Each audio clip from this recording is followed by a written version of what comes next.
할렐루야, 주님을 찬양합니다. 오늘 주신 하나님의 말씀 에베소서 2장 20절 말씀입니다. 너희는 사도들과 선지자들의 터 위에 세우심을 입은 자라.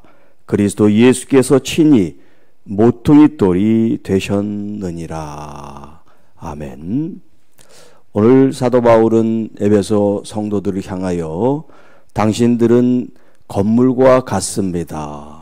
그 건물은 뒤에 나옵니다마는 하나님께서 거하실 처소, 성전이라는 건물이 이제 의미하고 있는데, 우리들을 가리켜 건물로, 하나님의 처소, 성전으로 비유를 하면서, 자, 우리가 건물, 그런 건축물일 때 그 기초와 또 모퉁이 돌에 대한 말씀을 하고 있는데요. 자, 건물을 짓기 위해서는 땅이 있어야 되겠죠. 그 땅이 이제 바로 기초가 되겠습니다. 성도들의 기초, 성도들의 터는 무엇이냐면 사도들과 선지자들이다라고 말씀하고 있어요. 자, 성전으로 하나님이 거하시는 처소로 지금 건물을 지어가고 있다. 완성된 게 아니에요. 지금 그 터 위에 건축물이 세워지고 있는 그런 과정입니다. 자, 그 땅 터가 어떤 터냐면 사도들과 선지자들의 터다. 이렇게 표현하고 있어요.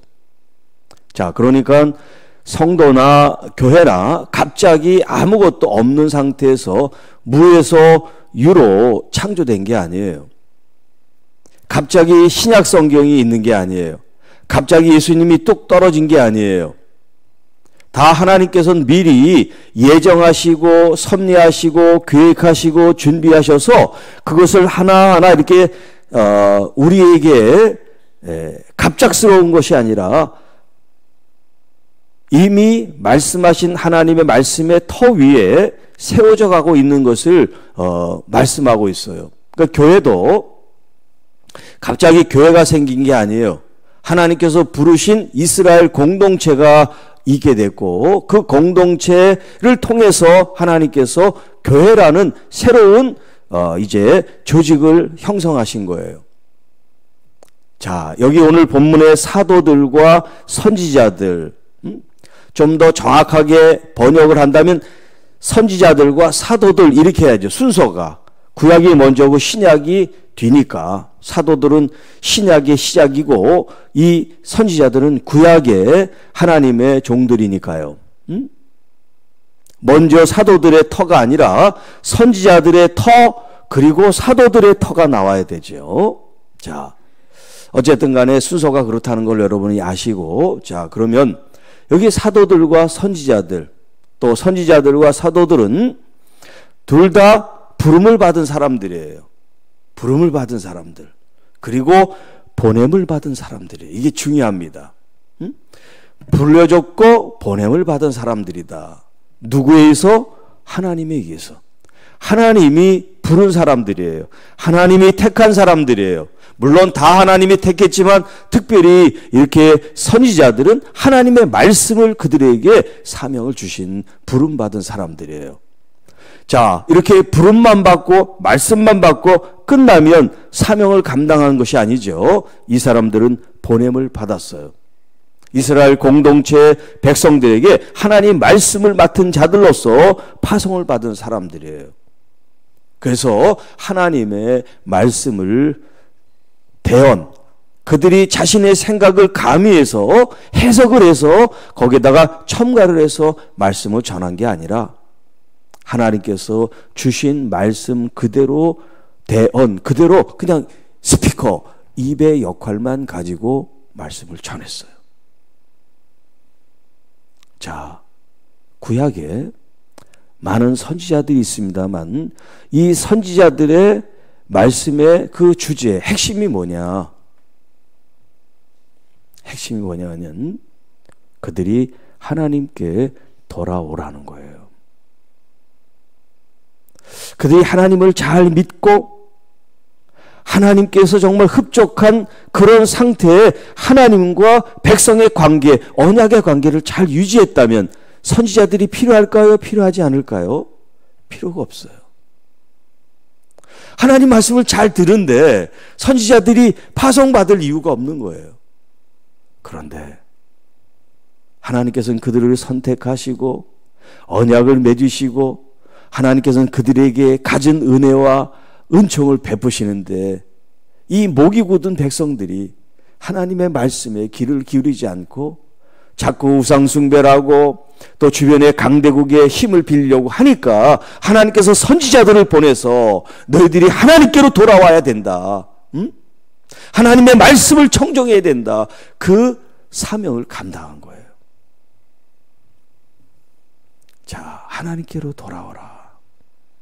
그들이 하나님의 백성이기 때문이다.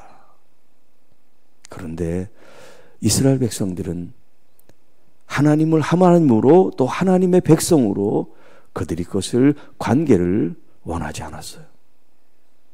그래서 선지자들을 보냈지만 선지자들을 학대하고 박해하고 죽이고 그런 일들이 생겼어요. 그 사명을 예수 그리스도께서 그 자신이 오셔서 이스라엘 백성들에게 똑같이 말씀합니다. 돌아오라. 돌아오라. 그 돌아오라가 이제 이 신약 성경 복음서에는 회개하라라고 되어 있어요. 자, 구약의 히브리적인 언어로 얘기하면 슈브, 돌아오라. 그렇게 말씀하셨는데 이 헬라어 이제 신약 성경에서 회개하라. 회개하라. 자, 이 회개하라는 말과 돌아오라는 이 말이 같은 의미예요. 하나님께로부터 멀리 떠난 우리의 죄된 삶을 청산하고 하나님께 다시 자녀로서 백성으로 돌아오라 하는 말씀이 돌아오라, 회개하라 하는 말씀이에요. 자, 이 말씀을 받아서 누가 하나님의 말씀을 또 이어서 합니까? 사도들이, 예수님의 제자들이. 그러니까 이 구약이나 신약에 있는 하나님의 이 종들이 한 말씀들이 서로 상이한 다른 말씀을 전한 게 아니에요. 다 같은 맥락에서 하나님의 주신 메시지를 전한 거예요. 돌아와서 하나님의 백성이 되어라. 하나님께서 너희들이 하나님이 돼서 너희들을 보호하고 이끄실 거다. 그래서 하나님께서 그들에게 가나안 땅을 주셨잖아요. 그래서 그곳에서 그들이 뿌리 내리고 살 수 있는 삶의 터전도 허락해 주셨잖아요. 그리고 그들로 제사장 나라가 되게 하게 하셨는데 그들은 하나님의 그 부르심을 응답하지 못했어요. 예수님 자신이 오셔서 선지자들을 보냈지만 선지자들이 박해당하고 죽임당하니까 이제 하나님의 아들 그분이 직접 오셔서 하나님 나라를 선포하고 하나님이 더 이상 하나님과 백성의 관계가 아니라 아버지와 아들의 관계. 그래서 지난 시간에도 하나님의 권속, 하나님의 가정이라는 말씀을 드렸지만 이제 예수 그리스도의 십자가를 통하여 가족은 이 혈연 관계잖아요. 부모님의 피를 받아서 자녀들이 태어나서 이 가정이라는 것이 혈연 공동체인데 하나님의 가족도 마찬가지로 예수 그리스도의 그 거룩한 보혈이 우리를 한 가족이 되게 하셨다는 거예요. 자, 선지자들과 예수님과 사도들 공통점이 있다면 하나님의 말씀을 전했어요. 그런데 다른 점이 있다면 선지자들과 사도들은 누구를 전했냐면 바로 하나님의 아들 메시아를 전했어요. 이제 신약 성경은 그리스도시죠. 그분이 바로 예수 그리스도란 말이에요. 자, 그러니까 여기 구약에는 선지자, 신약에는 사도가 있는데 그 가운데 누가 계세요? 예수 그리스도가 계신 거예요. 자, 구약 성경에서 돌아오라, 하나님께 돌아오라, 그 돌아오라고 하는 그 말씀의 주인공이 누구냐면 바로 메시아, 하마시아흐라고 하는 메시아 그리스도를 가리킨단 말이에요. 그래서 유대인들이 그 하나님의 아들 메시아를 기다리는 시오니즘이라고 하는 그런 신앙적인 사상이 생겨나게 됐어요. 시오니즘. 메시아가 오셔서 이 세상을 통치하시리라 하는 그런 기대감인데, 그 시오니즘의 완성이 누구냐면 바로 예수 그리스도, 나사렛 예수 그리스도시란 말이에요. 그런데 지금 현재 유대인들, 이스라엘 사람들은 그걸 믿지 않고 지금도 시오니즘을 가지고 있단 말이에요. 메시아를 지금도 기다리고 있어요. 메시아가 이미 오셨는데 얼마나 안타깝습니까? 그래서 지금 저렇게 전쟁을 하면서 고통 속에 있는 거예요. 깨닫지 못하니까.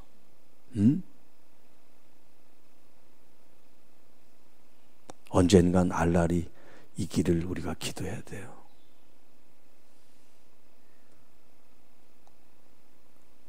자, 이 회교 나라 백성들, 이슬람교를 믿는 사람들과 지금 유대교를 믿는 이스라엘이 지금 대립하고 또 하마스라고 하는 이 무장단체와 지금 치열한 전쟁 중에 있단 말이에요. 이게 다 이 이슬람 사람들이나 유대인들이나 하나님의 아들 메시아로 오신 예수님을 믿지 않기 때문에 저 지금 난리를 피는 거예요.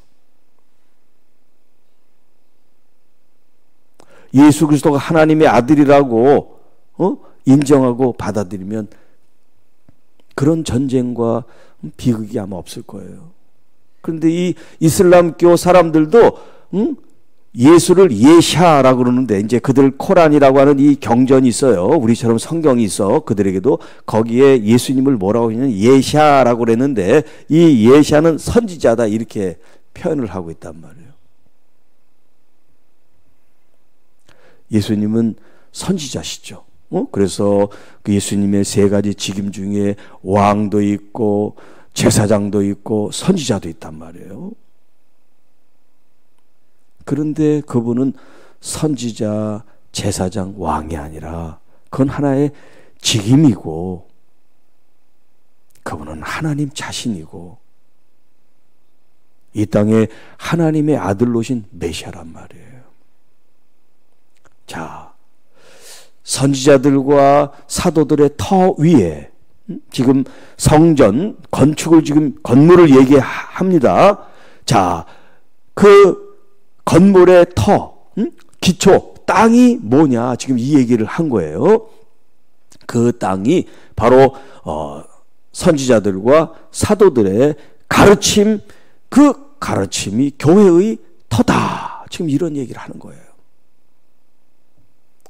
자, 그리고 그 다음에 본문 말씀, 그리스도 예수께서 그 건축물 터 위에 세워지는 그 건축물에 뭐라 그러냐면 친히 모퉁이 돌이 되셨습니다. 모퉁이 돌이 되셨습니다. 영어로 말하면 이제 코너스톤이라 그래요. 코너가 이제 저 건축물의 그 이 서로 면과 면이 만나는 그 코너 있죠. 그 코너의 돌이다. 코너에 세우는 그 돌, 코너스톤이라 그래요. 우리는 이제 머릿돌이라 그러는데, 자, 이 머릿돌과 이 코너스톤이 이제 어떤 의미가 있느냐면, 기초, 땅을 다 이제 준비를 하고, 이제 건물을 세우려면 뭐 돌이든 벽돌이든 뭔가를 올려야 되잖아요. 그때 가장 중심, 그 중심점에 놓는 돌을 갖다가 코너스톤 혹은 여기 말하는 모퉁이돌 혹은 다른 말로 머릿돌 이렇게 얘기를 해요. 우리는 주로 머릿돌이라 그러죠. 그 머릿돌을 놓고 그 양 옆으로 이제 돌을 이제 시작점으로 해서 연결해서 또 위도 이제 쌓고 그래서 건축물이 된단 말이에요. 자, 그런데 예수님 자신이 이렇게 친히 머릿돌, 모퉁이돌, 코너스톤이 되셨는데 그 건축물의 가장 요긴한 이 건축물 들어갈 머릿돌을 이스라엘 사람들이 버렸다. 그런 표현을 쓰고 있어요. 이스라엘 사람들이 버린 걸 하나님이 주어다가 가장 요긴한 머릿돌로 삼았다. 그러니까 예수님이 하나님의 아들로의 그 가치, 하나님의 아들로 오신 그것을 믿음으로 받아들이지 못하니까 그들이 한 나사렛 청년 예수로 그를 매도하고 십자가에 내어줘서 예수님을 돌아가시게 한 거죠. 그런데 하나님께서는 그 일련의 사건까지를 다 섭리하셔서 예수님이 버림받으시고 내쳐지고 그리고 폭행을 당하시고 상처를 입으시고 십자가를 지시고 가시관을 쓰시고 창에 찔리시고 못에 박히시고 이런 모든 아픔과 이 고통을 예수님이 친히 다 담당하게 하심으로써 모퉁이돌 머릿돌로 삼았다. 여러분, 이 세상에 어떤 건물이든 가치가 많이 나가면 나갈수록 그 건축물의 모퉁이돌 코너스톤은 화려하고 가장 좋은 재질로 만들겠죠. 다른 돌멩이가 만약에 한 10,000원짜리 돌멩이를 찍어서 건축물을 한다. 그러면 이 코너스톤은 아마 100만 원짜리 가치를 들여가지고 다 놓고 나머지 10,000원짜리를 붙일 거예요. 그렇게 세상의 가치는 이 모퉁이돌이 더 가치가 있단 말이에요. 그런데 하나님의 성전이 지어진 이 건축물의 모퉁이돌은 이사야 선지자가 말씀하신 것처럼 그렇게 반듯하거나 보기 좋거나 아름답지 않았다는 거예요. 어떻게 보면 울퉁불퉁하고 모간하고 보기 그렇게 좋지는 않아요. 왜냐하면 예수님의 그 십자가의 그 사건이 예수님에게 상처를 입혔고 보기 흉하게 했으니까요. 외면상으로 보면 그 건축물의 모퉁이돌이 가장 중요한 돌임에도 불구하고 그렇게 아름답고 튼튼하고 깨끗한 멋진 화려한 그런 돌은 아니에요. 그러나 우리에게 가장 값지고 소중한 돌이에요. 왜냐하면 나를 위해서 희생하셨으니까요. 어떤 아이가 어머니가 애꾸라고 너무 창피해요. 그래서 어머니가 학교에 오는 걸 싫어해요. 이 아이가 중학교가 들어가고 고등학교를 들어가고 대학교를 들어가는데도 여전히 애꾸는 엄마가 부끄러운 거야. 그런데 나중에 알게 된 것은 자기가 못을 잘못 휘둘러서 어머니 눈을 상처를 입었다는 걸 알게 된 거예요. 성인이 돼서 얼마나 부끄러운지. 자기 때문에 한쪽 눈을 잃으셨는데 자기는 그것도 모르고 애꾼이라고 사람들이 놀리는 게 싫어서 부끄러워서 어머니를 피했다는 거죠. 여러분, 우리 주 예수님이 어떻게 돌아가셨습니까? 갖은 상처와 모욕과 치욕을 다 당하시면서 돌아가셨어요. 그게 부끄럽습니까? 내가 부끄러워야 될 그 모습을 주님이 대신 지신 거예요. 비록 코너스톤이 깨끗하고 화려하고 멋지진 않아도 거기에 남겨있는 상처와 그 흉한 모습이 누구 때문이냐면 바로 나 때문이라는 거죠. 우리는 오히려 그걸 자랑스럽게 여겨야 돼요. 내가 죽어줘야 되고, 내가 맞아야 되고, 내가 찢겨야 되고, 내가 못 박혀야 되는데 예수님이 대신 내게 고통을 주지 않기 위해서 십자가를 지셨으니까요. 여러분, 우리가 교회가 되고 성도가 된 게 그냥 화려하게 된 게 아니에요. 멋지게 된 게 아니에요. 멋진 걸 추구하지 마세요. 좀 불편하고 보기 싫어도 정말 진실한 걸 선택하시기 바랍니다.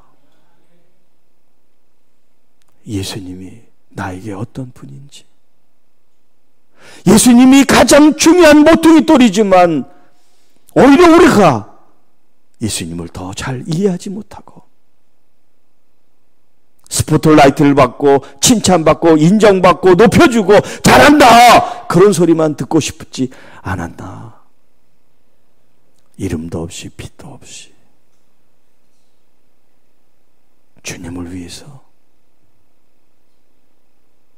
수고를 하고 헌신을 하고 봉사를 하고 물질로 섬기고 그런 여러분의 삶이 되기를 축복합니다. 선지자들도 사도들도 이 땅에 무슨 공치사를 받기 위해서 헌신한 사람 한 분도 없어요. 그 사람들이 이름이 높아지기를 원하는 사람 한 사람도 없어요. 그야말로 흔적도 없이 가도 상관없어요. 왜? 부름받은 사명을 다하면 되니까.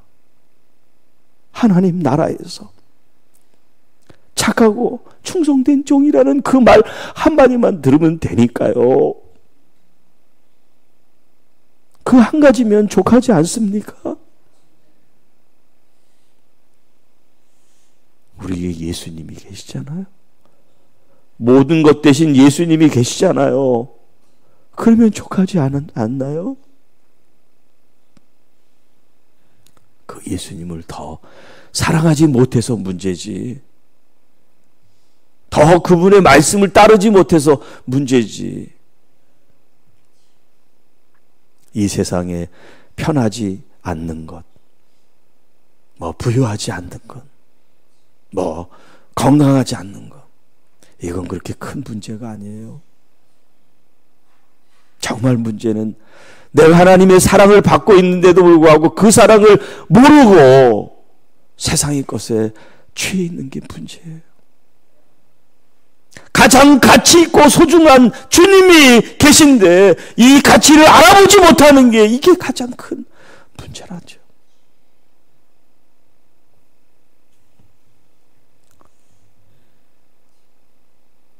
여러분들이 사도들과 선지자들의 터 위에 세워졌고, 그리고 예수 그리스도라고 하는 이분이 친히 모퉁이 돌이 된 건축물입니다. 건축물. 여러분들이 하나의 지체 벽돌로서 쌓아가고 있습니다. 오늘 말씀을 여러분 깊이 다시 자꾸 반복해서 묵상하고 주님을 더 뜨겁게 사랑하는 이 계절이 되시기를 주님의 이름으로 축복합니다. 하나님 아버지 감사합니다.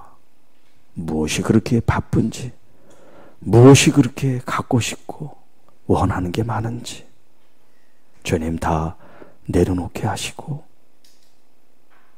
나에게 가장 소중한, 가장 의미 있는, 가장 존귀한 나의 주 예수 그리스도 모퉁이 돌을 다시 내 마음에 불같이 갈망하고 사모하는 마음을 일으켜 주시고 그 주님의 말씀에 다시 새롭게 귀를 기울이며 시작하게 하옵소서. 우리 구주 예수님의 이름으로 간절히 기도하옵나이다. 아멘.